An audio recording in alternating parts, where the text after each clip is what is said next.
Welcome to the A-Game Podcast with Nick LaMagna, digging into the minds and experiences of some of today's brightest entrepreneurs in real estate and business, along with Hollywood stars, UFC fighters, and your favorite rock bands.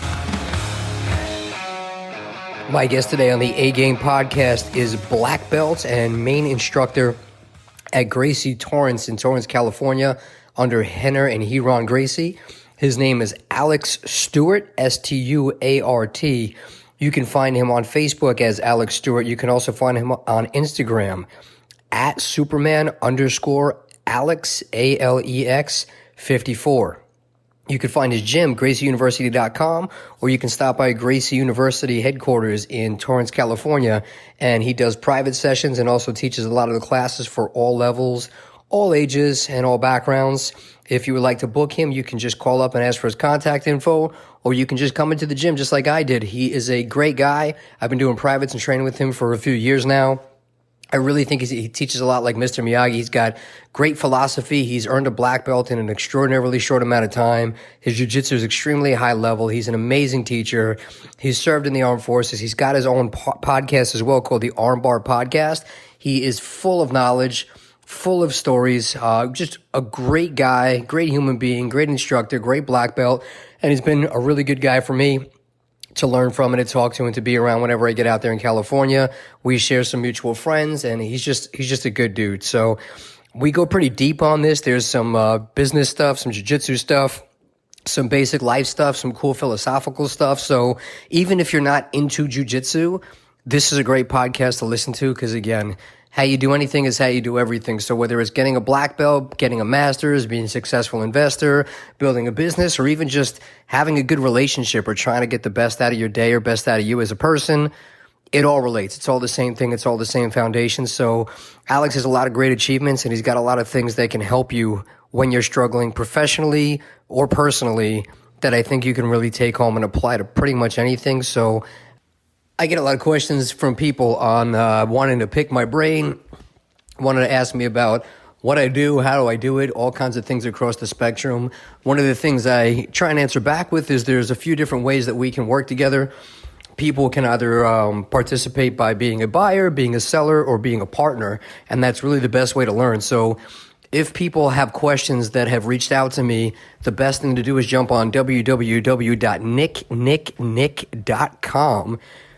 And you can schedule a consultation if you're looking to sell properties, buy properties, partner on some deals, or just get a general consultation to see where we can even fit in and where we can do business together on any level. There's options for that to set some stuff up. So please visit www.nicknick.com to buy, to sell, or to partner on real estate deals or opportunities. That is the place to go. That is the best way to start making money and learning the process. All right. Welcome to the A-Game Podcast. My guest today with the fresh fade is Alex Stuart. He is a Gracie Jiu Jitsu black belt from Gracie Torrens in Torrance. Oh, it's not Torrance anymore, right? You guys are Torrance. Oh, so Torrance? Torrance, the Carson Street right there. Carson Street, awesome. So they're at that new location. He's been helping me out, training with him for a couple of years now. One of the head instructors over there, longtime black belt. I've heard your name with some of the biggest names in the business that people have referenced you as some guys who's helping them along the way, helping them get ready for fights and stuff like that. Fellow dog lover, good guy, and again, black belt brings his A game and everything. So I appreciate you getting out. You also have your own podcast, right? The Armbar Podcast. Yes, it's the Armbar Podcast. It's me, three other. It's two vets, me, myself, and Miguel, and Vic was the third one. But life happens, and just management or whatever, So he kind of took a little break. How about that? Like in any relationships, a little break. You know what I mean? But we're growing, man. We have a lot of big names there. And when you come in town for sure. That'd be awesome. We have another guy now who stepped in. His name is Nako, and he's a police officer. He's a detective. So it's good things, man. Good things are happening.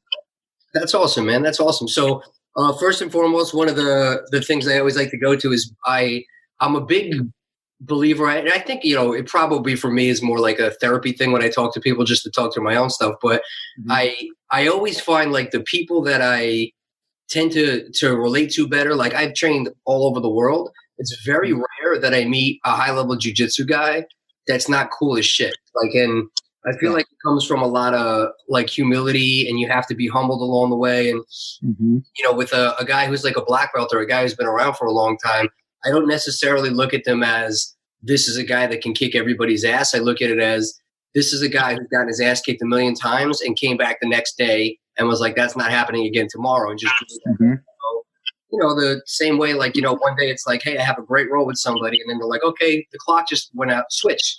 And then you train with somebody 3 minutes later when you feel like amazing and you just get pummeled. It's not even competitive. So it's very hard, in my experience, to have like a big head or kind of be a dick if you've been around a long time, because you can't have too big an ego. So I like to just kind of hear you have had the best of the best come across your school, and then you've worked with all kinds of different guys. What is it you find is a common theme with some of the guys that make it to the top and some of the guys that stick around and some of them that don't, aside from just guys have an ego and it gets hard, and when things get hard, people quit? I mean, first you have to like what's your definition to the top? You know what I mean? Because to the top could be, I just wanted to be a blue belt. That could have been their top. So when you mean by to the top, do you mean like black belt or? I'd say black belt, or like been around for 5-10 years, like stuck it out, trained consistently. Okay, so I mean, I tell this to as many times as I can. It's a sickness. It's a virus that people that do jiu-jitsu, you know what I mean? Now, if you do it for self-defense and or to lose weight, for health, or whatever it is, great. But once you get to like purple belt, there's like the blue belt blues, and there's a what I came across, I call the black belt blues, we discuss later. But I think the people get their blue belts and they kind of quit. It's cool. They got their fix. They got a blue belt. But once you get to like purple belt, that's like, to me, like, that's the middle belt.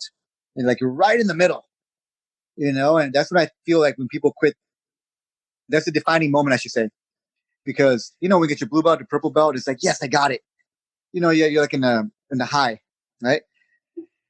But then you realize, wait a minute, look how long it took me to get my purple belt. I have to wait just as long, if not maybe more, to get a brown belt. And then when I get a brown belt, I have to wait how much longer? Oh my God, it's not for me, or I don't want to stick around. So once you get past the purple belt, like 1 stripe, 2 stripe level or physical with the tape, you're in. It'd be pointless to quit unless life happens. You get sick, you get injured, financial, whatever, But it's a sickness, man. It's a sickness. And what sickness am I talking about? Well, look at the positions we get into in jiu-jitsu. The guard, the mount, the north-south, you got people's sweat dripping your eyeball, in your ear, in your mouth, up your nose. You got people's butts in your face. You got people's balls in your face. And it's like, but the funny thing is that we keep going back for more. Like we get, it's you're drowning with a smile. It's like, how weird is that?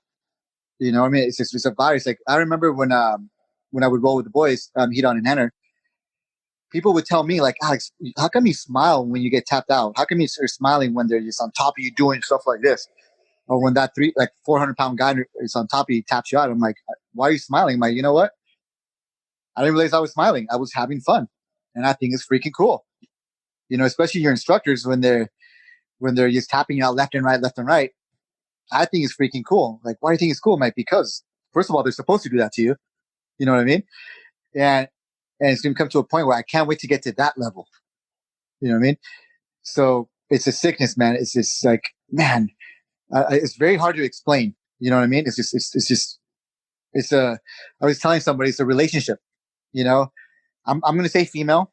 It could be male or not, but I'm just going to say female because I've grown up with a lot of females, sisters, cousins, all female, I think jiu-jitsu is a female, because what does jiu-jitsu do?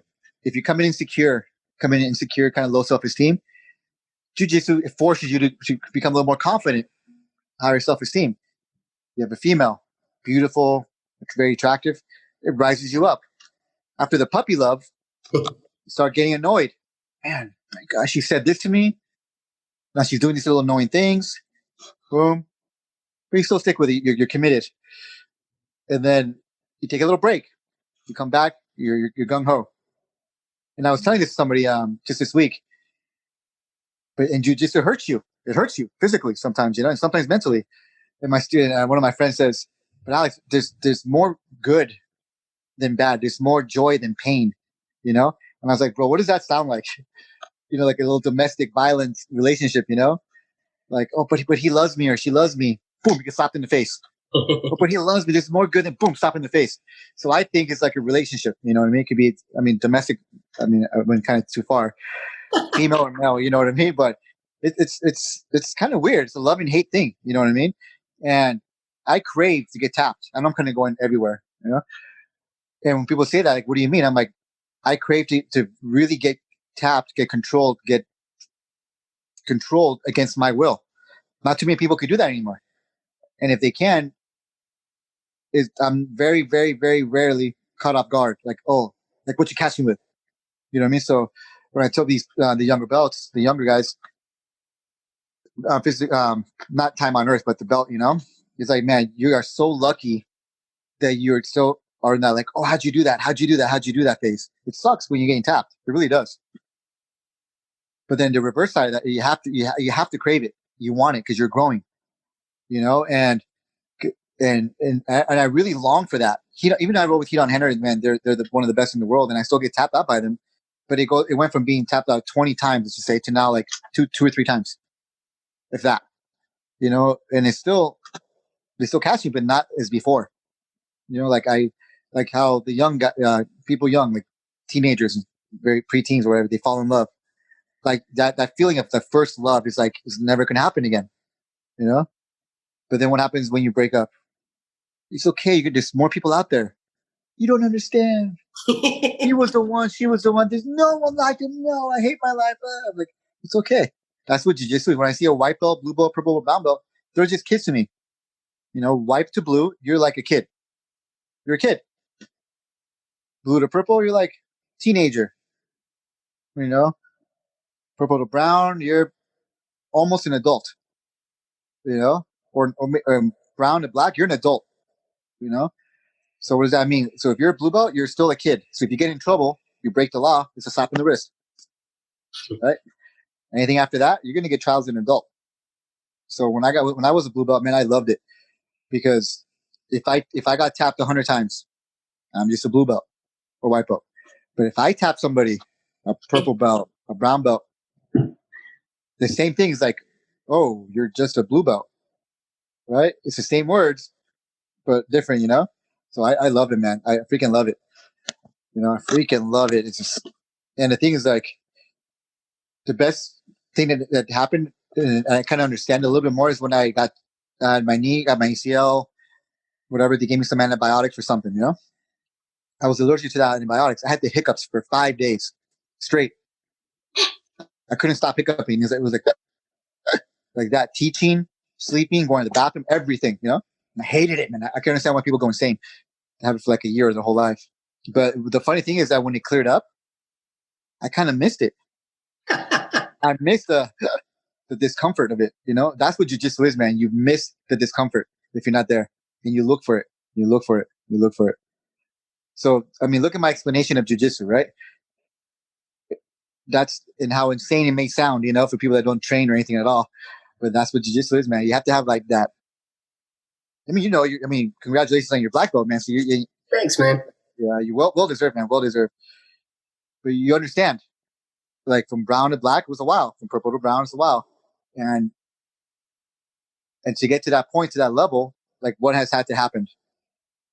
Someone's butt in your face, someone's groin, you know, sweat in your mouth, ear, eye, you know, get poked in the eye, all these crazy things, man. But it's the gentle art. I don't know if that makes any sense. Name, man. I love it, man. I love it.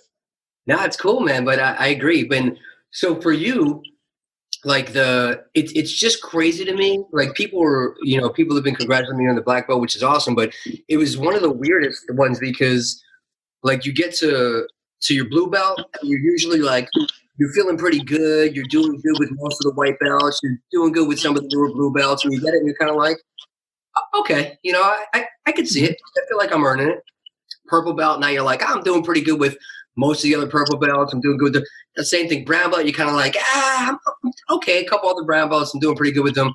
And then like they gave me the black belt, and I'm like, shaking hands with all the other guys, especially when they got promoted the same day. And I'm like, all right, Aljo Sterling, like the Funk Master, if him and I roll, it's not even competitive. I still feel like it's a white belt versus a black belt. And now we're both technically, like, people, they look at it and they go, oh, it goes white belt to black belt. And they think like the journey stops at black belt. And I'm like, the difference in black belt is way bigger than white belt. It's the crazy, like that food chain, like you said, what you do to me when we roll, when you're not even paying attention and you're barely moving and you're not even like looking at me and I'm fighting for my life and I still can't do anything. And then you say you roll with Henry and Hero, and like, that's the kind of stuff that blows my mind that I think normal people don't understand. Like, that's like when they nitpick and they watch fight, oh, the guy should have done that. I'm like, you're watching two of the best people in the entire world. Yeah.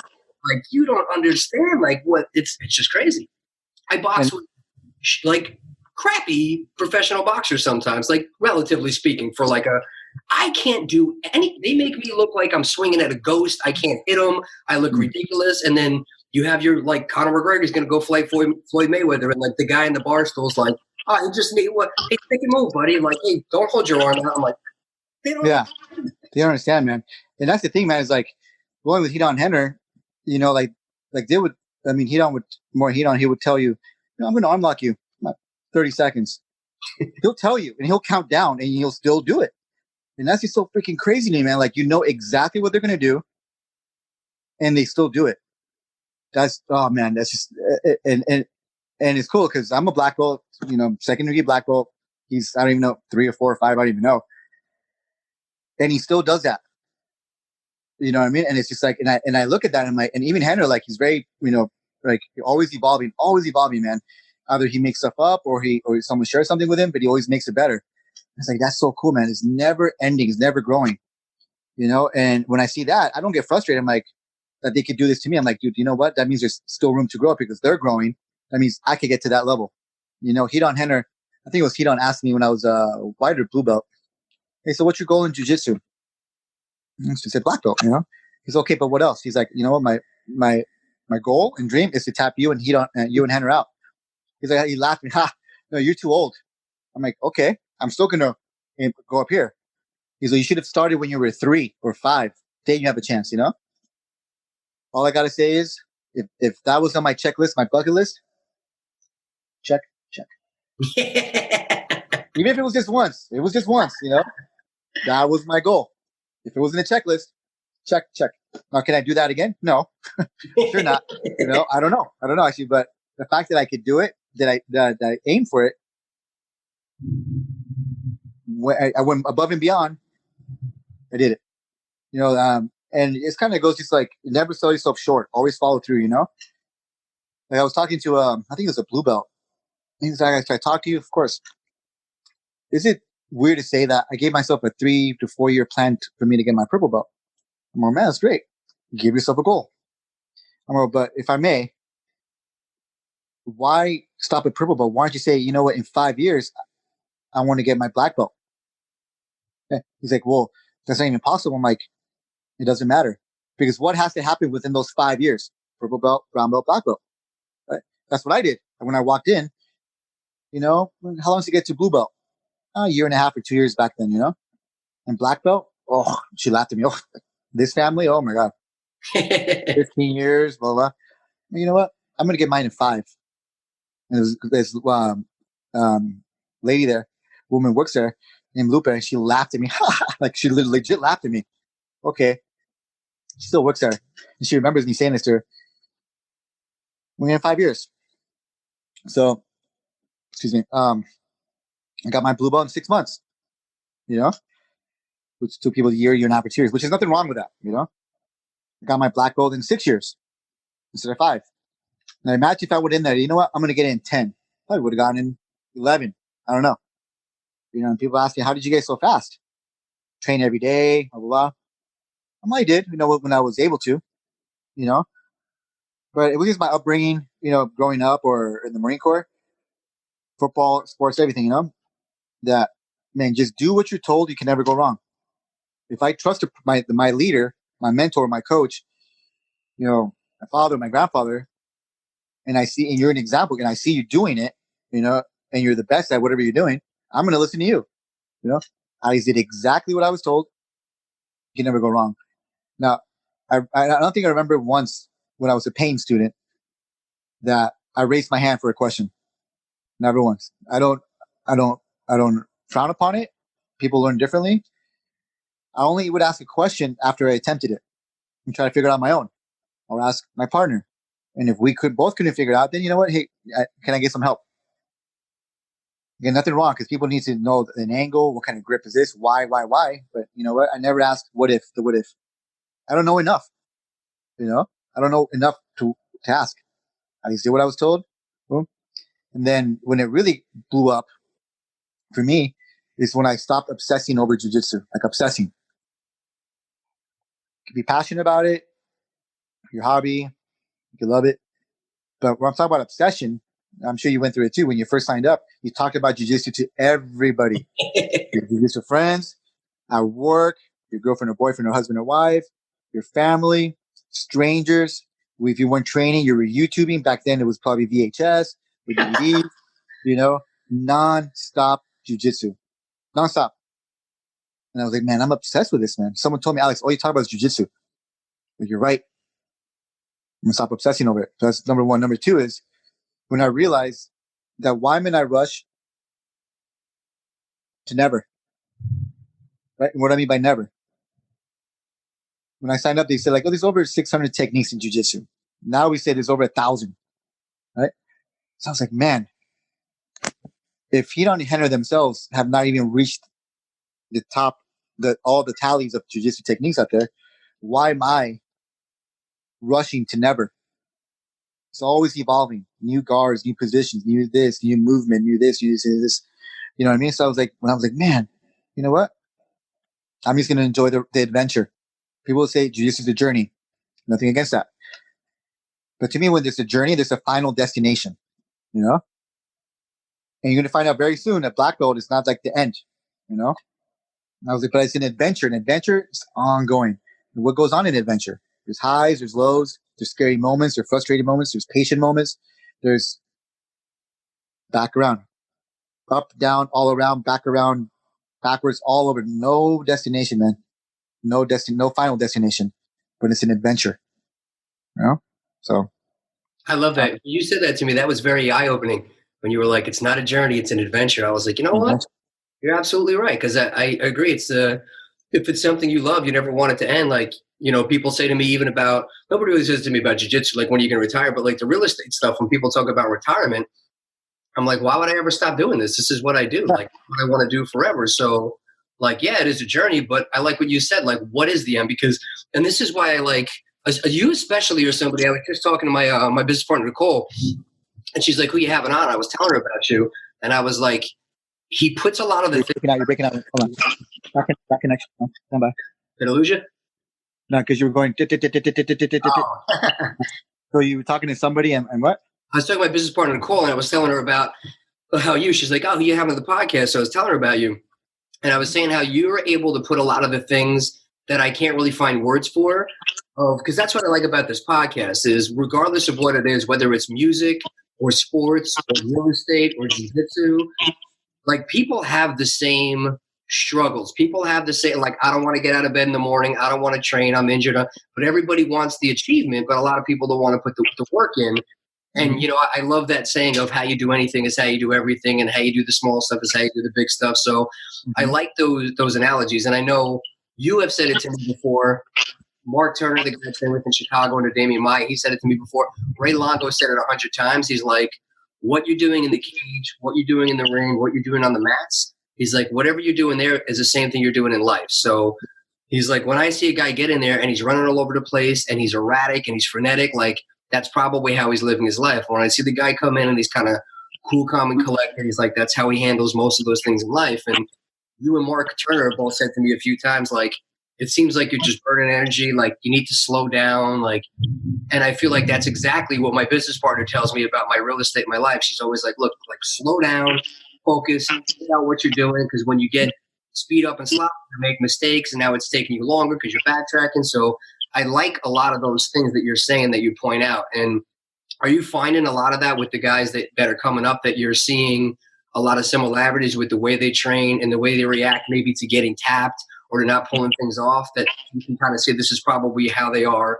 in their everyday life too. And like they need to learn on the mats so they can learn off the mats or vice versa. Well, everybody has their own struggles and trials and tribulations, of course, you know? So I agree with what you say, but also I disagree, which is kind of like jujitsu. It's a complete oxymoron, you know? Because how can I say this?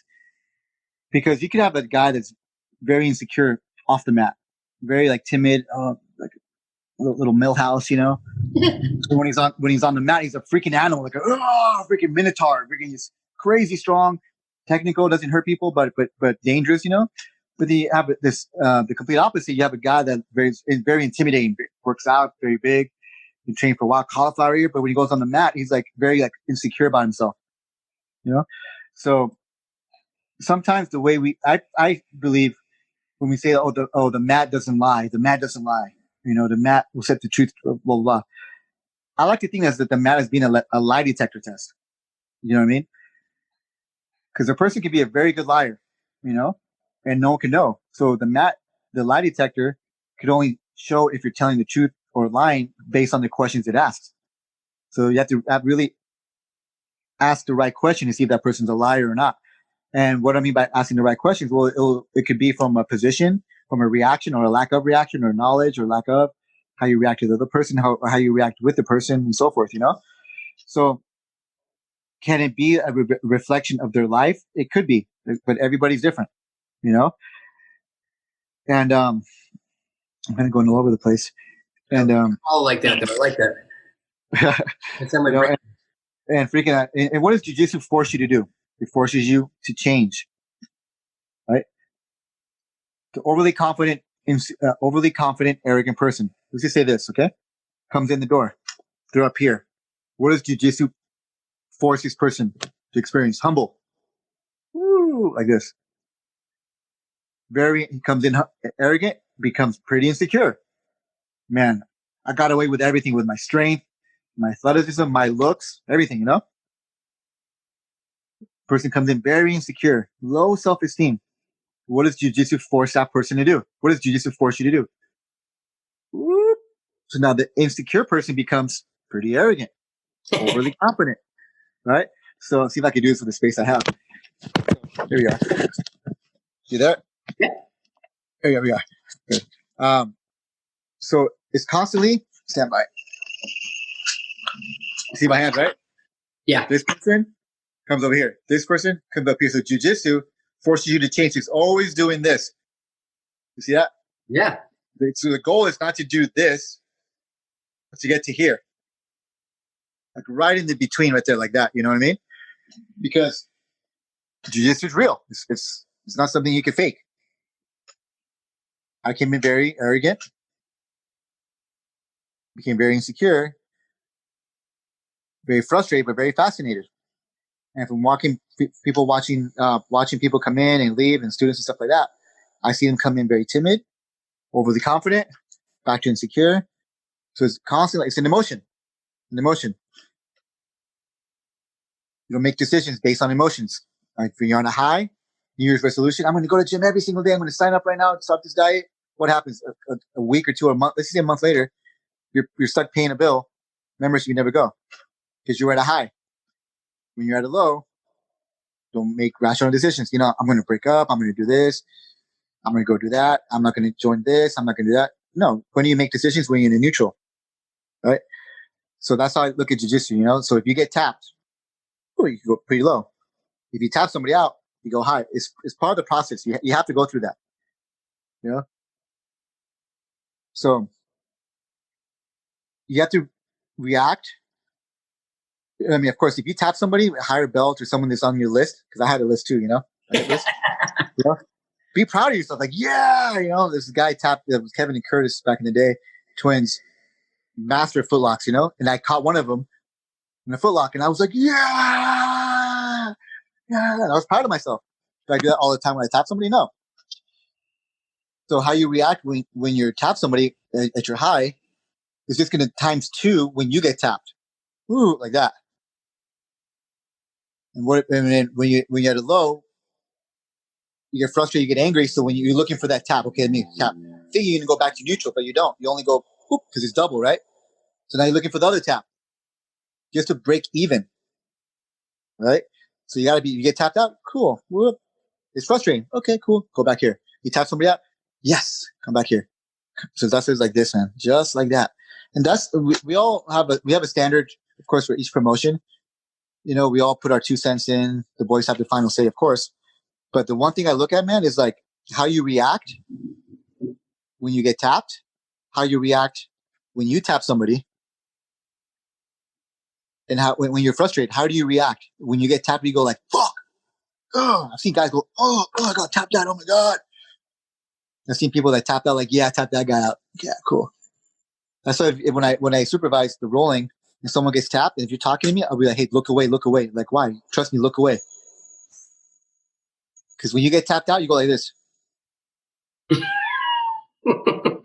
right? But when you tap somebody, you go like this, right? Just look away. It's a process, man. It's a process, That's funny. It's Yeah, true. I never thought of that. That's absolutely true. Think about it, man. Think about it, right? How many times you got tapped out and you look around? Yeah. I'll give it to me, And just like getting promoted, blue belt, whatever rank you get, is mainly the belts, not like a stripe, which is very just as important. You kind of feel like you're excited, you're emotional, yeah, heck yeah. But then what do you start feeling? Like the belt was supposed to give you magic. You're supposed to start performing this crazy thing, Alex, do I really deserve this purple belt? Because, whatever belt, because I'm getting tapped out more, this and that. I'm not representing the purple belt. Let's say purple belt, And I was like, you know what? You're going to go through that? Because I went through that when I got my purple, my brown, even my black. I would say that, you know what? When you get awarded any level, but we're talking about belts, you were already that rank. You're already that level. You're already that belt before we gave it to you. It's not like we saw you today. You know what? Here you go. No, we look at you. Okay, it's potential. Let's watch more. 6 months, maybe a year passes by. So whatever rank you get awarded, you were already that belt. So don't start thinking if you got a purple belt. Now once you get your purple belt on, now I'm going to start rolling like a purple belt. Now I'm going to start being a purple belt. No, keep doing exactly what you've been doing, which is what? Showing up. It's going to sound pretty bad. Sucking it up, keep learning, keep absorbing, keep sharing, and just don't stop. Don't stop. Because it happens, man. When I got my purple belt, I suck. When I got my brown belt, I suck. Even when I got my black belt, I suck. No. And everybody goes to plateaus. Going everywhere. I'm sorry. Plateaus, And Alex, I got at a plateau. I'm just good, man. You slingshot. I'm never going to be in a plateau again. Never. Hell no. Man, I hope not, man. If you are, tell me how you do it. But I go through plateaus. You do, but you're a black belt. I'm like, and that's why I'm warning you right now. It happens. When you're in it, you hate it. When you're out of it, you crave it. Right? And because when you're in a plateau, you're not in a stalemate. It's that your learning curve, your speed kind of slows down a little bit. It's like recharging. It's like a slingshot. The longer you're in there, the more it gets pulled back. It sucks. But when you're out of the plateau, like you have all these epiphanies, new you there? Yeah, new realizations, new like, oh, I didn't realize this. Right? But then out of that plateau, you have all these realizations, you start rolling better. That's why I tell you, you know what? Be careful, because you are going to feel better, you are going to look better, you are going to have all these realizations, but you're going to be reckless. That's when you get hurt. So when you feel like you're getting better in the fast pace, slow down. You become reckless. No, it's the one happening. Like, okay. A year later, 6 months, whatever it is, you're right. I popped my knee, my neck. I was going too crazy, too wild. I was experimenting, which is okay, But no, man, that's why it's an adventure. It's a relationship. And what do you need to do in a relationship? You have to respect your partner. Respect your partner. Jiu-jitsu to me is an animal. It's an animal. A lion, right? A trained lion. Every day you put your hand in the mouth, you brush your teeth, you pet the tongue, you do tricks with it, you play, you keep putting it in. And one day it bites you. Stupid lion. Fuck you, lion. No, it's a lion. It's an animal. It's supposed to bite you. You know what I mean? Yeah. So because look at it, man. Like, aren't you? I'm always amazed when I see people sparring, and going for all the submissions, arm locks, kimuras, Americanas, knee bars, toe holds, heel hooks, ankle lock, body locks, cranks, Darcy's, anacondas, arm triangles, gable grip choke, all these things, And statistically, man, we should get hurt every single round. Every single round. All right? But we don't. Very rare we do. You know what I mean? So it's like, wow, we're a tamed animal. Everybody's dangerous, but you don't want to be reckless. You know what I mean? And I talk about safety a lot. And people say, like Alex, why are you talking about safety so much? I'm going to think about it. If I know how to, if I'm safe with you, that means I'm taking care of you. I don't want to hurt you, injure you. That means I know how to move my body here, know how to move my body there, where you're going to be, where you possibly could be. So if I know how to take care of you and not hurt you, what's the reverse part of that? I could hurt the crap out of you if I wanted to, if I chose to. The same hand that could crush a man's skull, it's the same hand that rocks his baby to sleep. Isn't that weird? The same lips that says F you to situations over here. It's the same lips that kisses your loved ones goodnight. It doesn't make sense. So you have to find this whole balance thing. I'm getting chills just thinking about this, man. Like I told my daughters this, my 1-year-old, she won't understand, but my 8-year-old is going to be 9 next week. Oh, awesome. That's cool, right? It's like, I keep my hands strong so I can be soft for you. I'm working all the time, even though jiu-jitsu is my passion, but it's still a job. I get hurt. My hands are all like all arthritic. If I wave hi to you, it looks like I'm throwing gang signs, and I choke people out. 400 pounders, I lift them up over it. I pull you down. And of course you could do the same thing to me, but it's the same hand. I could be so gentle with my daughter and not crush her. Isn't that weird? Yeah. Everything. But that's what I feel about life is a lot of the things that people use every day. Even I use the example of the internet. It could be a weapon or it can be a tool, like a knife, it could butter your bagel or kill you. So exactly. How are you using it? And that's where I think that the life experiences and stuff teach you how to have that control. Because being able to do what you can do to people, if you didn't have self-control, oh yeah, to give back and to teach, and when to humble and when to keep people kind of in line within reason of like keeping them honest, which I think is an important thing. And you talking about that reminded me a lot that, again, back to life, what you said about people on the mat is the same thing off the mat. Because when I talk to people about business and like they had a good deal or they had a good payday or they're having a good few months, now they're buying cars and now they think that nothing could go wrong. I'm going to buy 4 houses at the same time and I'm going to lend money here. And you feel like you could take on the world. And I was going, hey man, slow down. Don't live outside your paycheck. And then 2-3 years later, they show up and it's like, man, I lost everything. And it was like, but you didn't have to. You were in such a rush to go here. If you would have had an adventure instead of a journey, like you're saying, and just slow things down. And I say the same thing. I beat them over the head. Everybody wants to come in and talk to me. How do I be rich? Like, well, let's do this the safe way. It doesn't happen overnight. That's how you lose money, make money, lose money, make money. You don't want that. You want stability. You want to grow. So do it the right way and learn these things. And it's not because I want to hold you back. It's because I don't want you to take the beatings that I took. Because, you could get your blue belt in a year and a half. You could get your purple belt. But if you do it too fast, too quick, you'll get far. And then you'll do it. I got a jacked up neck now. Now I can't train for 3 months, So those injuries are going to set you back. So I like what you're saying about the pace. But again, I feel like I have learned some of those lessons myself, but I've also been blessed to be able to find really great mentors in everything I do. Like to be able to be training for like 14 years like that with Ray Longo and Matt Serra, they've just been amazing to me, and I've met some of the Billy, actually, Billy Grotz Day from Power Flow Biohazard, Billy Bio. He was training down at Henzo's, and I was telling him how much Matt helps me, and he was like, dude, you have to come down to Torrance and meet my buddy Alex Stuart, because he's our version of that. Like, he's amazing, and all the things you do, a lot of that same thing of giving me, like, you'll show me a move and then you'll give me an analogy and it'll be something that sticks with me. And I feel like it's very important to know how to talk to your students with whatever it is, know their personalities, know when to beat them down a little bit, but when to pick them up, and when to use that hand to slap them or when to use that hand to pat them on the back.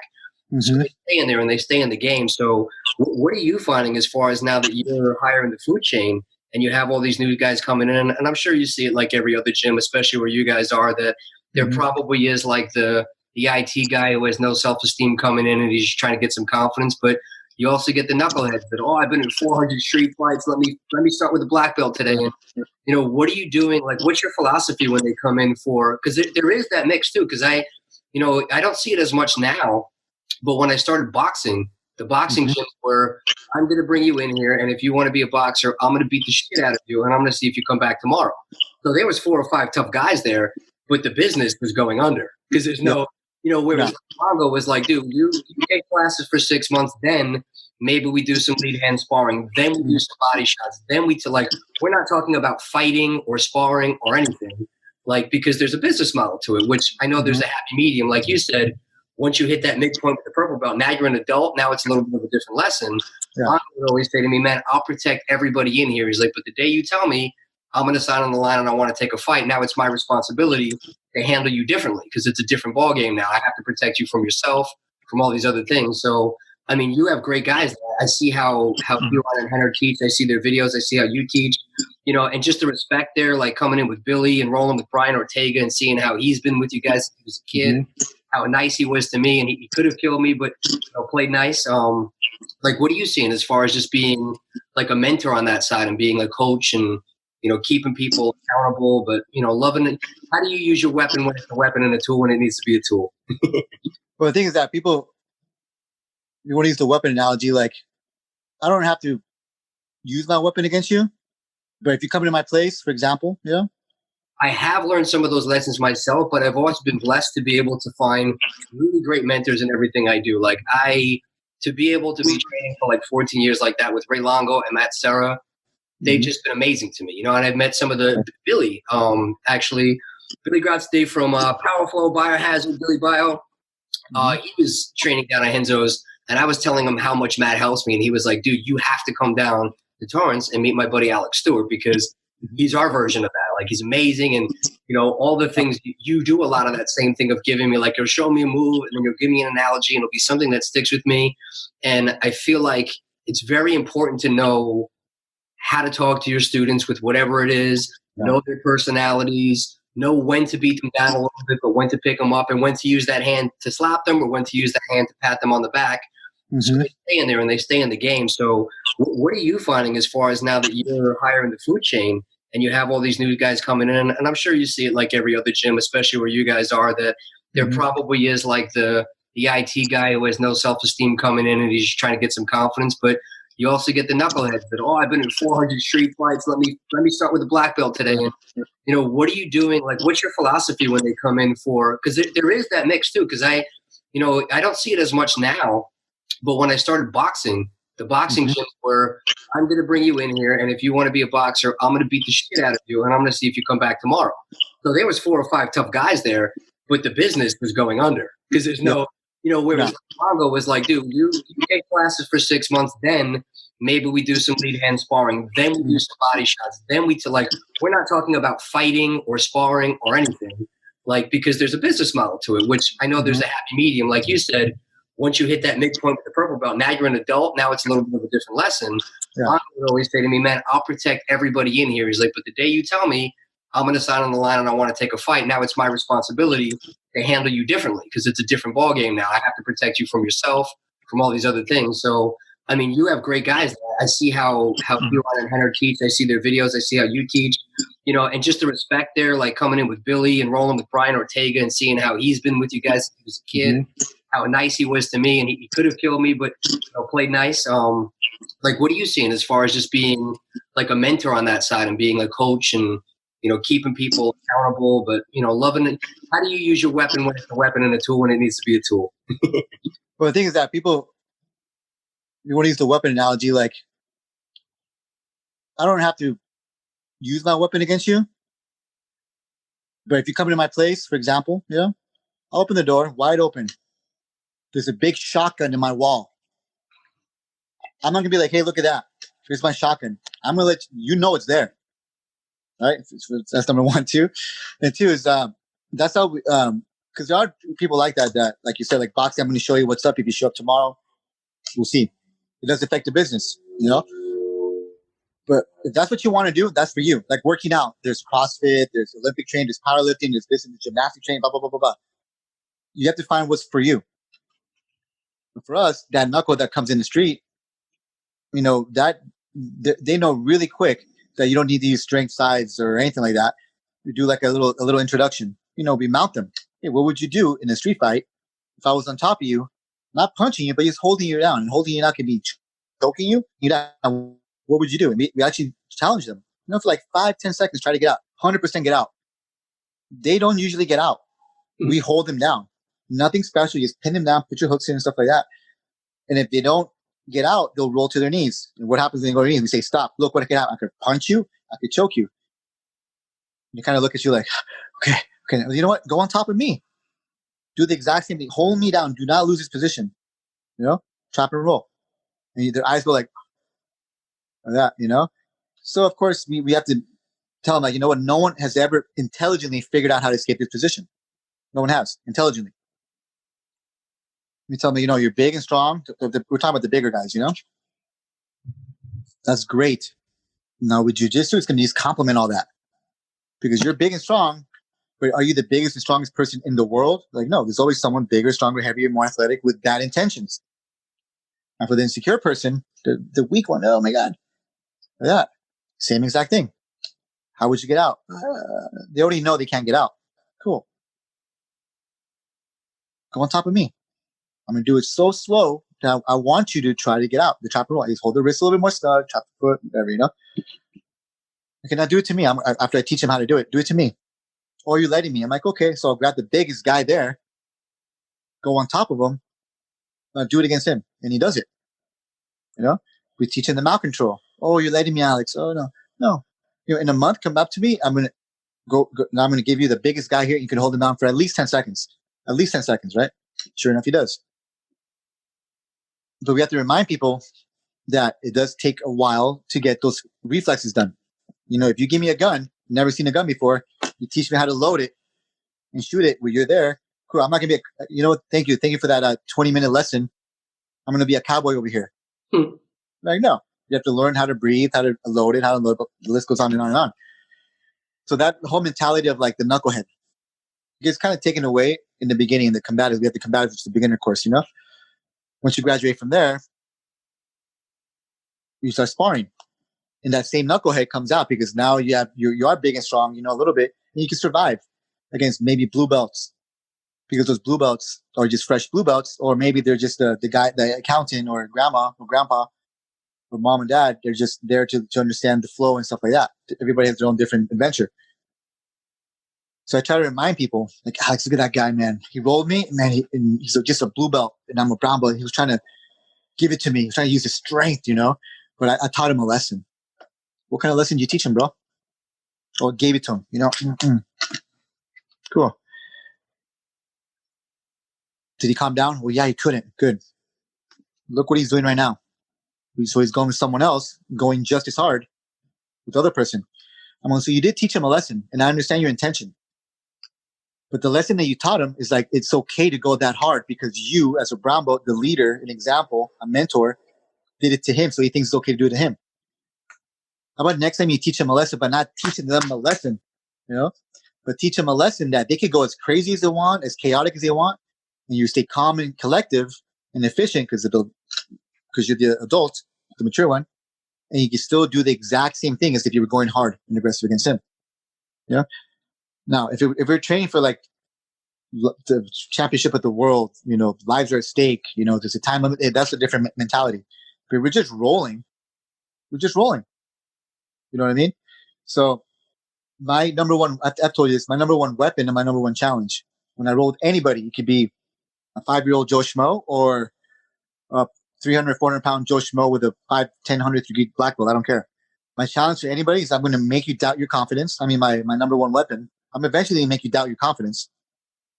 But my challenge to you is to see if you can out-calm me. Out-calm.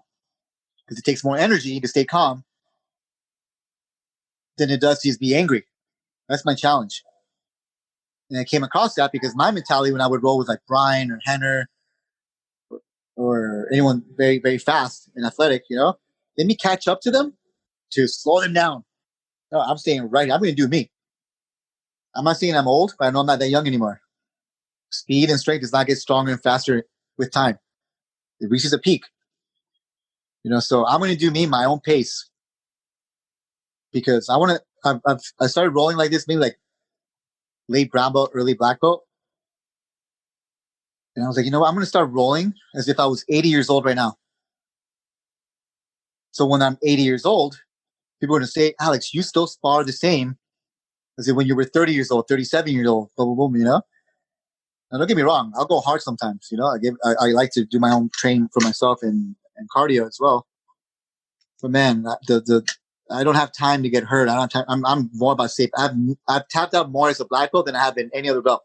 I have no shame in saying that. I don't care. Cool. I'm proud of you. You tapped me out. Great. Cool. Were we going 100%? No, because I can't remember the last time I went 100%. Maybe like 80, 70%, if that. I'd rather be a python that could react like a rattlesnake, not a rattlesnake that reacts like a python. You give me an 8, I'm going to give you a 5 no matter what. I'm going to stay at 5 the whole time. So when I go to a 6 or 7, whoa, my God, you're so strong, you're so fast. No. I get two types of people. Alex, when I roll with you, you're so light. You're a feather. Other person, Alex, you feel like a ton. Which one's right? Both of them. I want to be the feather that weighs a ton. Right?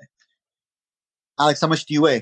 Do you want my physical weight? You want my jiu-jitsu weight? Because I don't even know. No one will ever know how much I weigh rolling with them. I envision the person being a scale, right? And what does the scale do? It measures weight. Once you know how something weighs, you know how much to lift. You'll never know how much I weigh. Never. Because I could be heavy. Yeah. Light. I don't know. Look what you're making me do to you. When you feel pressure, most of the time it's you doing it to yourself. Now, am I unstoppable? Do I get tapped out? No. And that's what a black belt is. Not someone that's untappable, but a black belt that acknowledges that we are tappable. Right? A belt, or especially a black belt, is not like, you're going to start walking on water. No, absolutely not.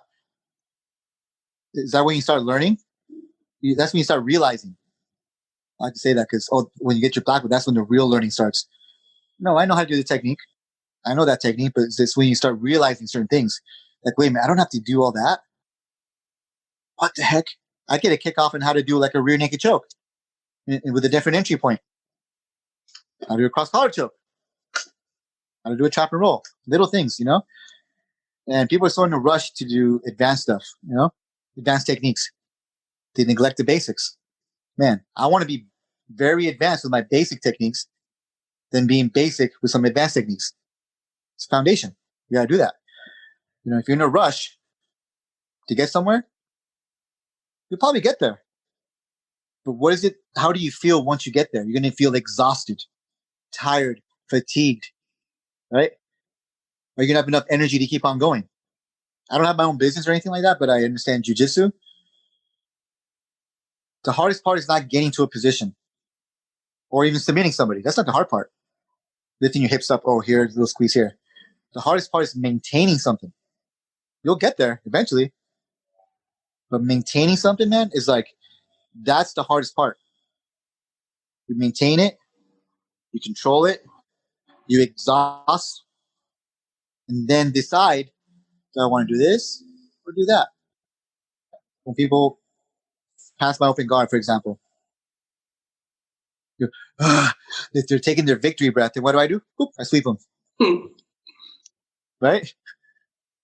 They're taking their victory breath, their relief breath. Boop, throw you over. Boop. Maintenance. I'm all about maintaining. I achieve it. I appreciate it. I'm going to celebrate in the sense of like to myself, like, oh man, I got here. Cool. Let me enjoy this struggle I had over here, passing someone's legs, escaping the mount. Let me enjoy this new position, right? So I could react accordingly. And the new thing I've been saying more is a position loss is an opportunity gained. It's all perspective. I was in someone's guard. They keep doing the scissor sweep on me. Keep scissor. And man, I'm on the bottom. Okay, what's the opportunity there when they go for a scissor sweep? If you could visualize it, you could go for a leg lock, right? Because the leg's right there. When they do a butterfly sweep on you, you lost the position. But what's the opportunity? Go deal using that same momentum. Do a little deep half guard sweep. I went with this guy, this big brown belt guy, pretty much black belt level. We go at it, friendly competition, military, Army, Marine, stuff like that. Big guy. We went up. He took me down, double leg. Charged at me. I couldn't stop it. He took me down. He's went, whoop. I flipped him over. I used his momentum. Your best friend became your worst enemy. Right? I'm not against using your natural attributes, your strength, your speed, your size, your lack of size, your lack of flexibility. But keep that secondary. Technique over physique. Yeah. You know what I mean? Well, it's like you said, it's a relationship, and that analogy of trying to maintain it, I think is exactly the same type of thing. Even if it's a personal relationship, hey, I want to take this girl out. Hey, I want to hook up with her. Hey, I want to date her. Hey, I want to marry her. But if you rush through those steps, oh, yes, I married her. But now I don't really how do you know her very well? Now I'm going to get divorced in 3 months because now all the real things I think that's a lot of those analogies, man. And I think that's why you probably handle a lot of the things in the same way. Like, it's all good stuff. And I really like what you said about how most of the time the pressure you're feeling, you're putting on yourself. Like, that rings very true. To me, I'm like, I have all these things going on. And like, even this morning, I was having the worst day. Like, I got all these things that I was like, this is a nightmare. Like, how am I going to get out of this? And then I thought the last thing I should be doing is anything that's relaxing or enjoyable. I was like, I'm going to fly out to this other state. I'm going to show up at this guy's door. Like, what else do I do? And I had already paid for this hotel room on the beach. And I was like, you know what? I'm going to go there and I'm just going to take a breath. And then I went and I spent like half hour with my buddy across the street. And I was like, I'm figuring out way more here, decompressed. And I realized like the situation didn't change. The internal pressure I took off of myself, and it actually made me able to, all right, well, now I can actually handle this better because I took it off myself. It was exactly like you said, man. Sometimes the next step is doing nothing. Alex, what do I do now? What do I do now? Well, where were you before? Are you in a better spot? Yeah, well then enjoy it. Enjoy it. When people say the what ifs, or what if this, what if that, that's the number one question we get. What if, which is very, very, very okay to say that. And it's a real question. I've been saying more when I teach combatives, which is the fundamentals, street self-defense. Is like, I'll answer the what ifs, but it becomes like, well, what if this, what if this, what if someone pulls out a snake? I don't know, but the question you really want to ask yourself is, what if you didn't know anything?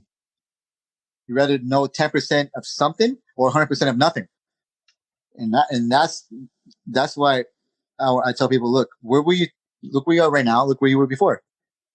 Like, today's problems were yesterday's wants, right? I have a friend, and I started saying that because I said to one of my close friends a few years ago, came from Brazil, didn't have a job, came here to go to school, couldn't go to school, didn't have a visa card, and nothing.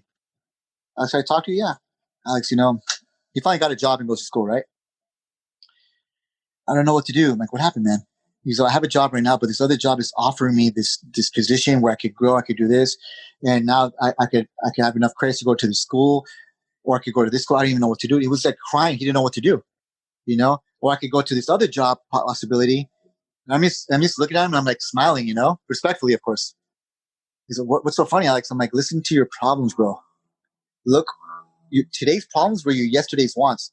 When you first came here, you didn't have a job, you didn't have school, you didn't have any papers or anything like that. Now look, now you're talking about which school to go to. Which out of the 2 job offers should you pick, or should you stay to the job that you have right now? look at what you have. Look at the growth. Look at what you have and look what you don't have. Right? That's the biggest thing. I tell kids, man, be thankful for what you have and be thankful for what you don't have. Well, what does that mean? Well, are you sick? Do you have your health? Yeah, be thankful for that. Do you have any viruses going on? No. Were you in a car accident? No. Be thankful for those. What do you have? You have full belly? Yeah. You have people that love you? Yeah. Be thankful. So be thankful for what you have and don't have, and be proud of yourself for what you survived. You know, like getting kind of personal right now. Like I've been, yeah, you still there? I'm here. This, compared to last year to this year, man, last year I was just lost, man. Life happened. Everyone goes through trials, tribulations. I got help. And people see me, Alex, man, you look so much better. I'm like, thank you.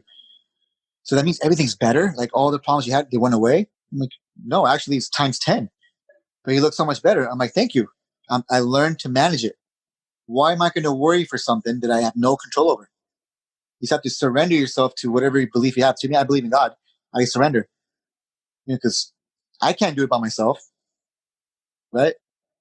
And instead of worrying about it, I'm going to respect it, of course. But I'm not going to kill myself over it in a way of like stress and stuff like that, you know? It's going to happen. Something's going to get resolved no matter what. Either I sit back and try to figure it out, or sit back, try to figure it out, but think about the what ifs. What if this happens? Then what if I get another bill? What if this? Boom, boom, boom, boom, boom, boom, boom. Man, when it rains, it pours. When it pours, it floods. Right? I got an unexpected bill.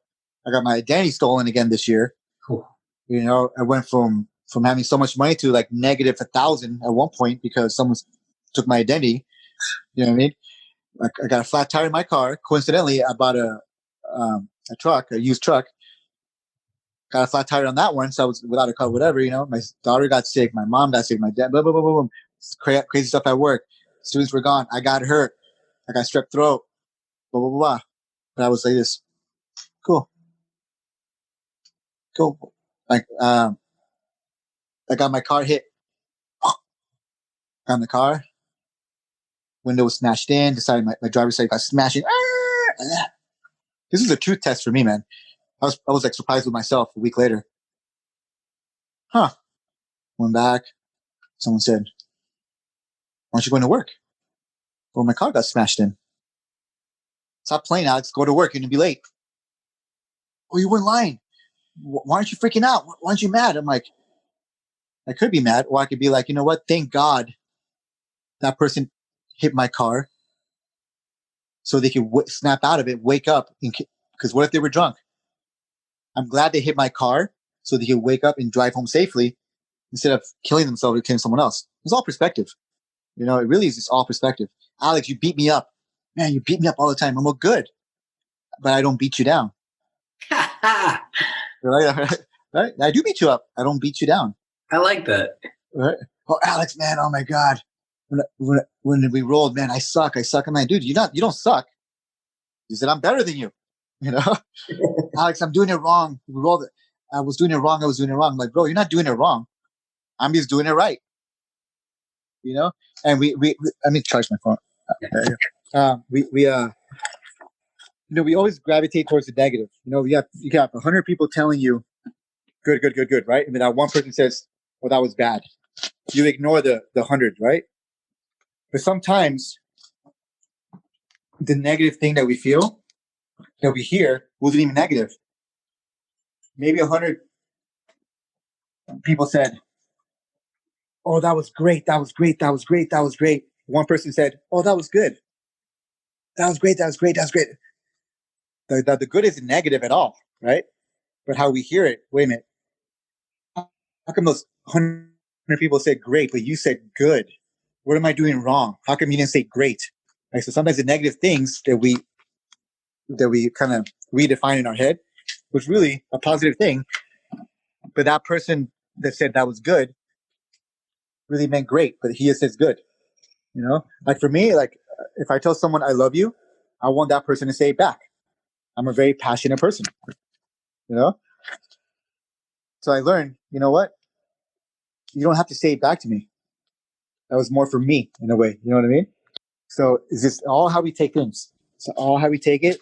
And you have to look at the intention, and just like in jiu-jitsu, man, like we're off and on the mat.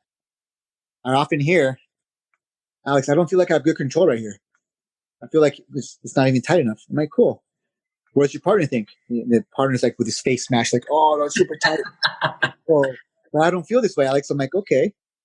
So it goes beyond on what you feel, but what your partner is experiencing, right? Yeah. And if you really think about it, if you really feel that way, you don't feel like you're not using that much to control somebody. That's jiu-jitsu. That's what it should feel like. It should feel somewhat effortless. Alex, man, you make it look so effortless. Oh my God. I'm going to say thank you. But you know what? It takes effort to get to effortless. People just see the achievements of your hard work, right? They don't see what happens behind closed doors, the struggles, the phone calls, the hustle, the bankruptcy. I'm talking about business and everything, they don't see that. Jiu-jitsu, you get awarded publicly on what you work on privately, right? There's a piece of tape on your belt. It's not a piece of tape on your belt. Sweat, blood, tears, sacrifice from your family, your friends, yourself, self-loathing. You finally get something just for a piece of freaking tape, man. Okay, hey, babe, I got promoted today. I got a stripe. Oh, cool. No, you don't understand.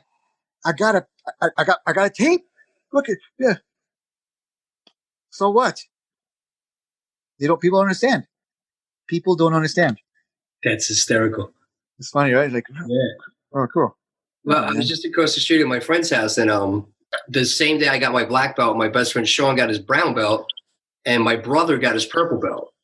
And Mark just said to me, he said to his wife, he goes, "Hey, congratulate him." And he goes, "If I didn't know you and Sean so well," he goes, "I would have no idea how much you guys worked to get that." And it's true, same thing. And like he's a musician, so it's like you see them on TV or playing a concert or sold out show. You didn't see the ones that went bad, or the people that didn't show up, or the crowds that they played for people. You know what I mean? But yeah, that's the kind of stuff, man. So I love that. You're right. Like I love how effort makes you effortless, man. That's those things. I know I've been kind of keeping you a long time, but I definitely want you to, the thing that I keep saying you need to have like a viral meme about the holding on for one more second, man. I just love that. Right. That literally, I was thinking that all day long when I was like, I'm going to lose it. I'm going to lose it. I'm like, hold on. One more second.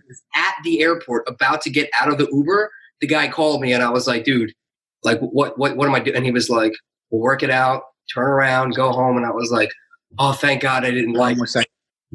One more second.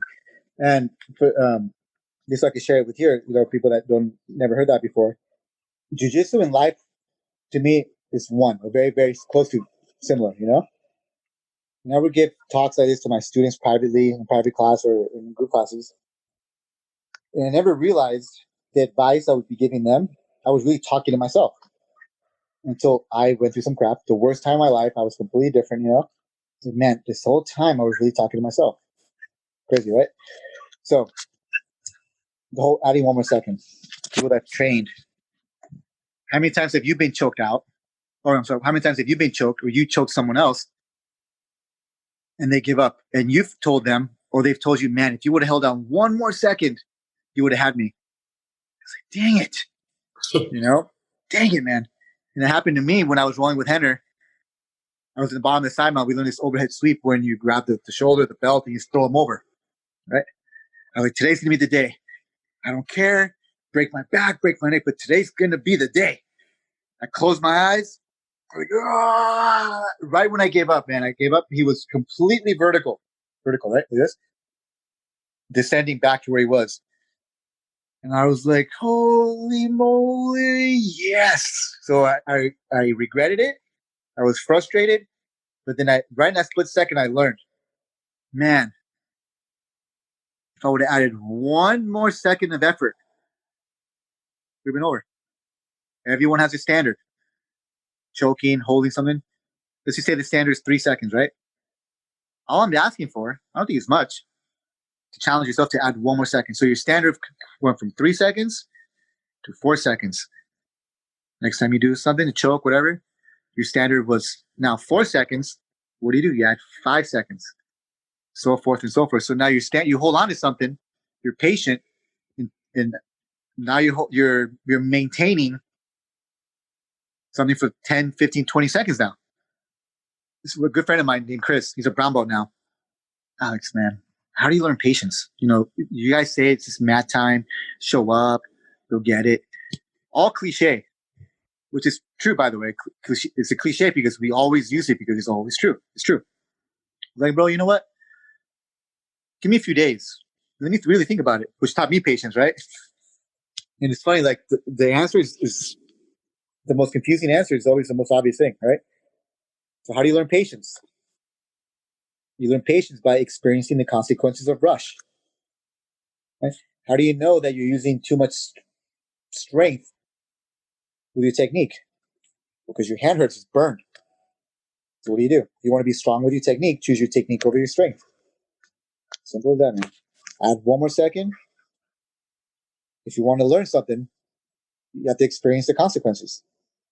Right? You have to experience it. How do you know? How can you really know a day is beautiful? Because you had bad days. Right? It goes by that. How do you know love? Because you experience heartbreak. That's why they say the people that have been hurt the most know how to love the most. And whatever craft you do, it's an art. You have to do martial arts. You have to be, and everything's an art. In art, it's perfect. We break a lot of rules in jiu-jitsu, but there are guidelines. Right? There's guidelines. Just like gangsters, they break the law, right? But they always follow the rules. There's always certain rules you cannot cross, which is kind of funny. You know what I mean? Very funny, man. So, and it's an ongoing thing, man. It's an ongoing thing. And as you progress in jiu-jitsu, any martial art, or in life, your definition of certain things changes. Your definition of victory, definition of defeat changes. Maybe your definition of victory is tapping somebody. Great. Or surviving somebody. Good. Your definition of defeat might be getting tapped. Or it might be, to me, my definition of defeat is me giving up, like fully giving up. Me being completely exhausted when I didn't want to be exhausted. Right? That's why when we say you have to fail to succeed. Again, cliche, I get it. I don't like saying that. To me, failure is quitting. So I attempt something, I'm not successful, I'm going to attempt it again. An unsuccessful attempt, I'm going to attempt it again. I will never fail. I'm getting kind of emotional right now because it's kind of going off the mat. I'm not going to fail myself, my family, my students, my loved ones. But the first thing I said I'm not going to fail is me. Health, family, everything else later. Yourself, man. And this is me, like, this is my therapy doing right now, man. Because I was like, I'm going to live for my family. I'm going to live for my kids. This and this. And Billy, his wife, man, I'm going to get really personal, man. This is my therapy. So if I say it freely and openly, it's because years of therapy. We all go through dark times, and we think morbid shit. And some people attempt it. I attempted something what I shouldn't have. And I grabbed the object I was going to use. Didn't work. We checked it again. Okay, nothing's wrong. I attempted again. Nothing's wrong. It wasn't my time. And it's not that I didn't feel loved or I felt alone. It's just that I felt life would be better without me. I'm a burden. I'm holding people back. They'll be sad, but they'll go on, And at that moment, I thought about my daughter, like, you know what? No. What saved me besides God was the love I have for my daughter, right? So I was sharing this to Karin, Billy's wife. And she said, no, Alex. I'm retired now. It wasn't your love for your daughter, which you're making me do, bro. It was the love that your daughter has for you that saved you. And I was like, perspective. I was like, oh my God, are you kidding me, Karin? Oh my God. So Billy, man, and Cardi, they're awesome people, man. And then when you meet people, when you say you're one of these people, by the way, that when someone says that you're nice and genuinely nice, you guys are genuinely nice. They're genuinely great people. They're not perfect, but they're great people, man. And I praise them all the time, man. And Billy's been a brother to me, and Karin like a sister. And the whole spiel about this, man, me getting personal, was like, I just add one more second. And 1 second could be, you know what? Let me add 1 hour, 1 day, 1 week. Let me give it another month. Let me give it another year. Because I'm a veteran. I'm a survivor of many things growing up. Statistically, I should be dead. Self-medicated, alcoholic, self-harm, all that stuff. But I'm not. I'm adding 1 more day, 1 more second, 1 more this, 1 more that. It's an epidemic, And I don't want to have a permanent solution to a temporary problem. It's not worth it, man. It's not worth it. You have to, if you don't trust yourself, who do you trust? There's certain people you trust for a reason. So when you're going through a bad time, don't listen to yourself. Listen to people that you trust. Right? I've been doing this more lately, man. I'll record myself at a neutral. I always re-record it. If you're watching this, Alex, this is really me, you right now. I'm neutral. Don't listen to yourself right now. You are loved. You are love. You're not a burden. So forth and so forth. Don't quit. Do me a favor, Alex. Add 1 more second. Add 1 more day. 1 more week. Boom. If you can survive a day, you can survive another day. Another day. Another day. Another day. And what usually happens? That thought goes away. You have to respect that demon, that animal, that cancer, that your opponent. You have to respect it. It goes away. But guess what? It's going to come back around. Be well prepared. With my faith, the people in my circle, I've learned, I trust them. Alex, are you, like, you told me to come up to you, but you seem kind of different, I'm like, oh shit.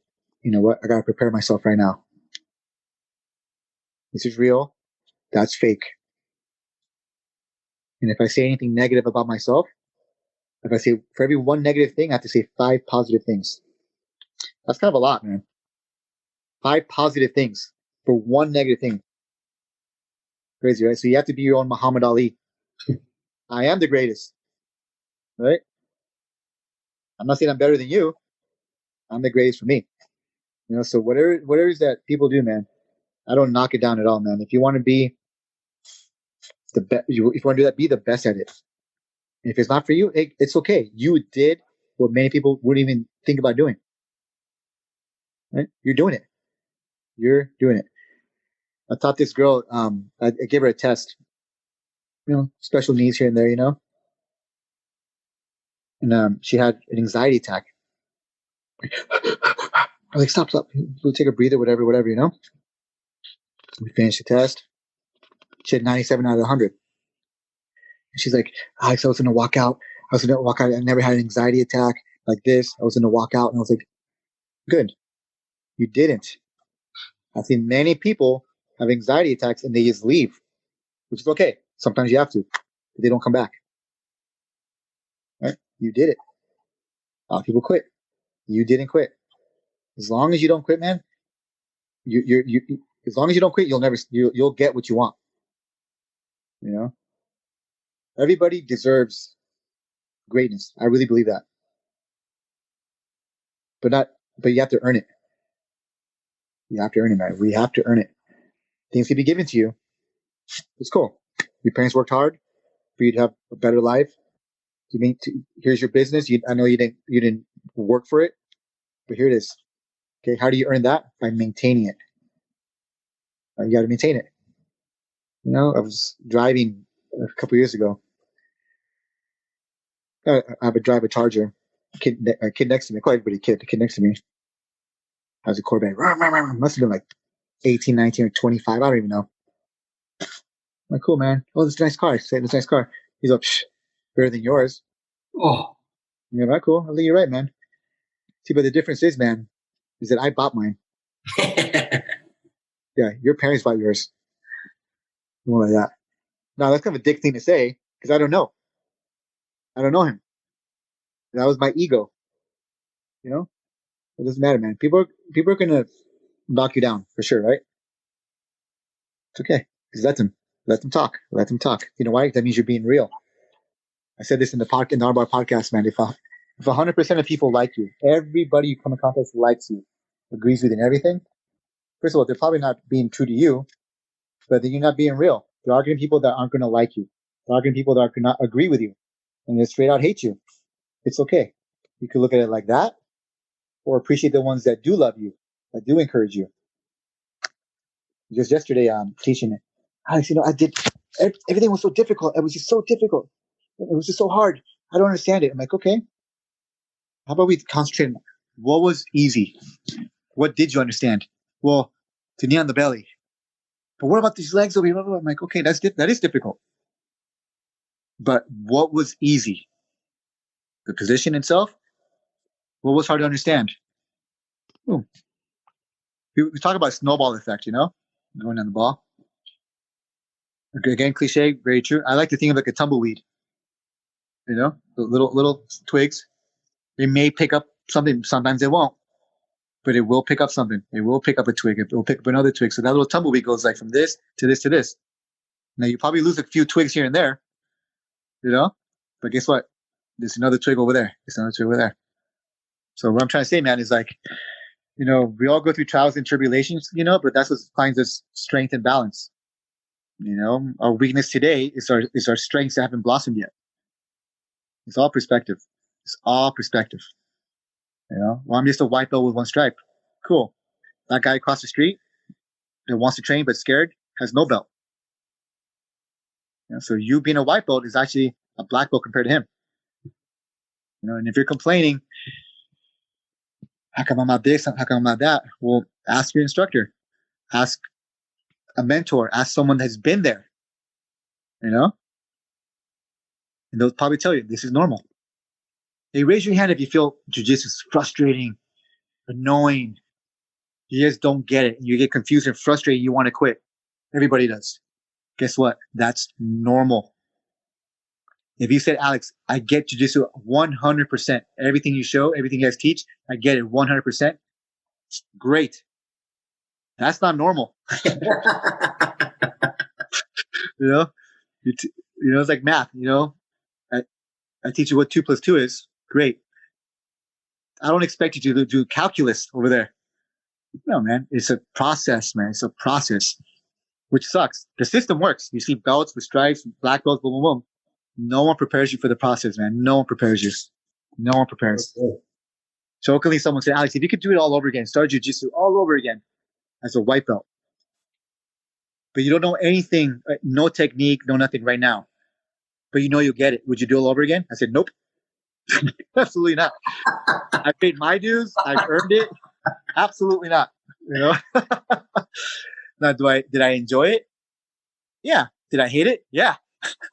But there was more joy than anything. You know what I mean? Yeah. Like, would you start all over? Be honest. I don't know, man. I don't know.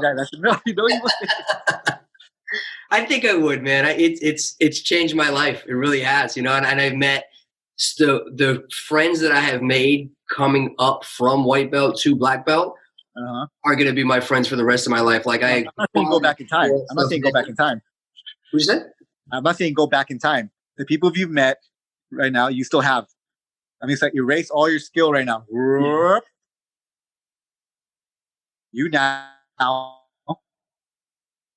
same friends, same success and everything. Take all your jiu-jitsu skill. How long did you been trained to get to black belt?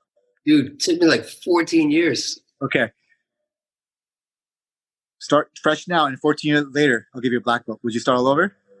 I think I would. Good for you, man. Good for you. I think I would, man. I probably would too, but you know what? I don't think I would. Okay, I'll bitch about it. I'll kick and scream about it, but I think I'll do it. That's good, man. That's good. So we're both being honest. Yeah. It probably wasn't something you wanted to hear. Who here cares about the belt? Who here doesn't care about the belt? Majority of people raise their hand. Who here does care about the belt? you're both right and you're both wrong. You should care about the belt, the physical goal. Chase what it represents, not the color of it. When I was a blue belt, Hedon had a bunch of black belts. Hedon can have a black belt. Yeah, when you're a black belt, I'll give you one. No, look, I have one of those. He's like, why? Because I need a physical goal. I would put up in my pull-up bar in my apartment. Every time I walk by, I would do like 1 pull-up, 10 pull-ups, doesn't matter. You know, they say like, oh, you should never wear a belt that doesn't belong to you, or if you're white, any belt, you should never wear a rank that you haven't earned, right? Yeah. Guess what I did? I put that sucker on as many times as I could. I put my gi on, brought the belt, go in front of the mirror. Oh, boom. Why? Because I already knew I needed to visualize myself, literally see myself wearing a black belt in the job. What do they say? Dress the position that you want, not the position that you have. That's exactly what I did. So like to say, I had my black belt before I was a black belt, you know, and the black belt mentality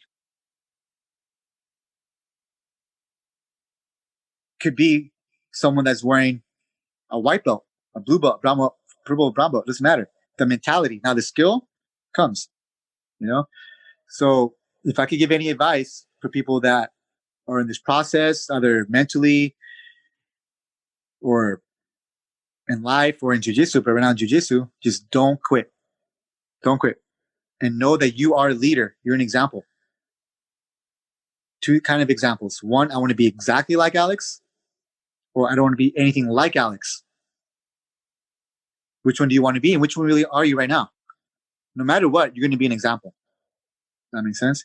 Yeah, it makes a lot of sense. You know, so I know I go on to rant a lot, you know. I like it though. That's just, I hate, people say they don't like when I say that's just me, but that's just me, man. You know, sometimes I say things out loud when I really thought about it. I think about it, you know, because I have a lot of labels, you know, severe ADHD, ADD. I have CDO, which is OCD, but it's not the alphabetical order, so I say CDO. You know, I have PTSD. I have all these Ds in my freaking life, you know what I mean? And I was like, man, I thought about it as it's a disability. But I was like, no, man, this is an ability. It's a superpower. You know, it's a superpower. In jiu-jitsu, what did I say? You have to be kind of off to really enjoy this. The little virus, something people say, you got to use your head. Okay. You have to be out of your mind to get to your head. Right? Think outside the box. You know, I follow rules and I follow guidelines. That's my thing. Because I do have a learning disability. So if I see a technique, for example, in the beginning, I would get overwhelmed. So I would just look at the beginning, the middle, and the end. When Henry would teach, he gives a lot of detail very fast. I would get overwhelmed. So metaphorically, I would cover my ears and just watch. Hedon, pretty soft spoken. You've talked to him very, very, very relaxed, very chill. I get bored easily. Instead of doing this, look at that freaking pretty squirrel over there outside. I wonder what he's thinking about. I wonder if he has any food for the summer. Wait a minute, they do, because they don't have any wood. So like right now, I'm doing it right now. So before I did that, I would do this.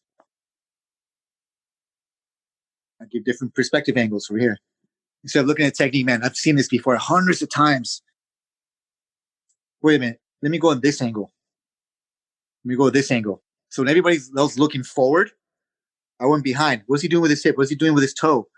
How is he breathing? Ooh, different, man. Because the road to black belt is not a pretty one. Yeah. Right? Amen. Believe it or not. I think you got a pretty good mug, a pretty good belt, and a pretty good philosophy, man. That's why you are Superman Alex, right? There you go. I tried to, man. I like it, man. Dude, that was awesome. I like the way that you find those words, and I like watching you look for them and kind of pull them out and get them out there, because it always does come out to be like you find the words in those rants, and that I learn like that. I relate like that. I enjoy that. And my brain works like that, I'm always kind of ping-ponging. So while you think you're going off, I'm actually following you completely. Like people do it a lot on the podcast and are like all over the place. I'm like, if you would have stayed in one lane, I would have tuned out. Yeah, I'm bored. Yeah. Oh, you know, like I follow you have that. to, man. You have to, man. Awesome.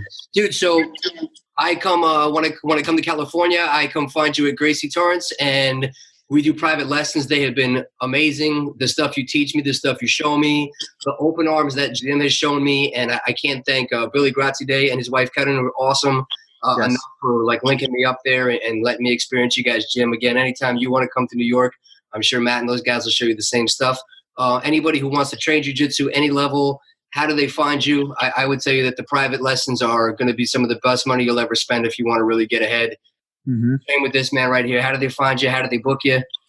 If you want to find a place, we can go online, Gracie University online. GracieUniversity.com. And there are lessons there. If you're from out of state or across anywhere around the world, you can learn. We have the curriculums online. If you are in the area, check out Gracie University. We're in Torrance on Carson Street, and we have different kinds of programs from kids to law enforcement to women empowered to co-ed, the combative system, and the master cycle as well. And it's a very, very friendly place. We have a mat there that says check your ego at the door. You know what I mean? But we should out there. Just remember not to pick it up when you leave. You know what I mean? So it's a very friendly environment, family environment as well. So you can find me Instagram, I guess, Superman _ Alex 54. And if you want to check out the podcast that me and my brother Miguel was a fellow Marine veteran, and Knocker now is a detective in LAPD. It's the Armbar Podcast. Just to let you know, a little warning. That podcast is more for military people, veterans or active or law enforcement, anything like that. We talk about martial art and deep stuff too, but deep stuff as well. So if you hear me there, it's a whole different Alex over there. You know what I mean? I'm a Marine, first of all, and a black belt, so if you hear me cursing a little bit more there, that's just me being more, I guess, real and unfiltered, which is, I think, is the way to go. Yeah. You know what I mean? But of course, it's not a cup of tea for everybody, but we do talk about a lot of deep issues that's going on in society with the veteran community, with suicide, and these people that always want to better themselves in business and startups and stuff like that, So the Armbar Podcast, Superman _ Alex 54. My Twitter account is, I'm explaining, I don't have a Twitter. Awesome. And so if they want to book privates with you and stuff, they can do it. They can reach you through your Instagram. They could DM me on Instagram. You can go from there. If you're in the area, you can stop by there and just say that, hey, Alex said to get his contact info. You can give me a call or a text. It should be good. Cool. Awesome, man. Well, thank you for your service. Thank you for your help. Thank you for your mentorship and stuff you've given me.